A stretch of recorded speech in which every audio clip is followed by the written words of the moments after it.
নমস্কাৰ। আজি আমাৰ বাস্তুবিদ আছিলে তিতাবৰত। আমি সেই ব্যক্তি নিমন্ত্ৰণ ৰক্ষা কৰি তেওঁলোকৰ ঘৰত আমি বাস্তুবিদ কৰিব কাৰণে গ'লোঁ। তেওঁলোকে এখন নতুন মাটি কিনিছে।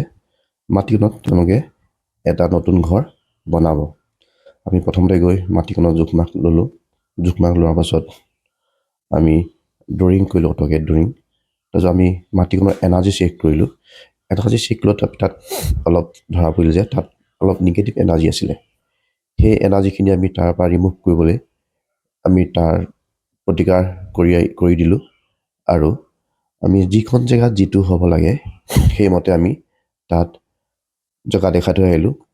আৰু এটা কথা, যেতিয়া এখন ঘৰ বনোৱা হয় সেই ঘৰখনৰ মাটিৰ উৰ্বৰতাটো মানে এনাৰ্জি কিমান আছে সেইটো চাব লগা নিশ্চয় প্ৰয়োজন। কাৰণ মাটি এনাৰ্জিটো যদি অকণমান বেয়া থাকে তেতিয়া ঘৰখন বনোৱাত বাধা আহি পৰে।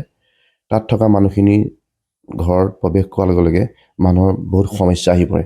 সেইকাৰণে আমি এনাৰ্জিখিনি তাত চেক কৰি পেলাই তাৰপৰা এনাৰ্জিখিনি আঁতৰাবৰ কাৰণে আমাৰ যিখিনি বাস্তুৰ মতে কৰিবলৈ কাম আমি কৰিলোঁ। আৰু তেওঁলোকৰ ঘৰখনৰ নৰ্থ ৱেষ্টটো বাঢ়ি আছিলে। আমি বহা পজিশ্যনটো আমি তেওঁলোকক ৰেমেডি দি থৈ আহিলোঁ। কেনেকৈ কৰিলে সেইটো সমান হৈ যাব। তেওঁলোকে যদি সেইবিলাক তেনেকৈ কাম কৰে বহুত ভাল হ'ব।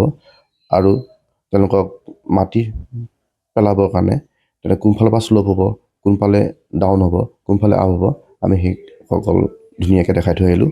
আৰু যদি তেওঁলোকে আমাৰ মতে যদি কাম কৰে তেওঁলোকৰ সুফল পাব। আৰু এটা কথা তেওঁলোকৰ ভাল আছিলে যে তেওঁৰ দক্ষিণ চাইডৰ ঘৰত এটা ওখ ঘৰ আছিলে, যাৰ কাৰণে তেওঁলোকৰ ঘৰটো ভাল ফল পাব আৰু সকলোৱে ভাল হওক তাৰ কামনা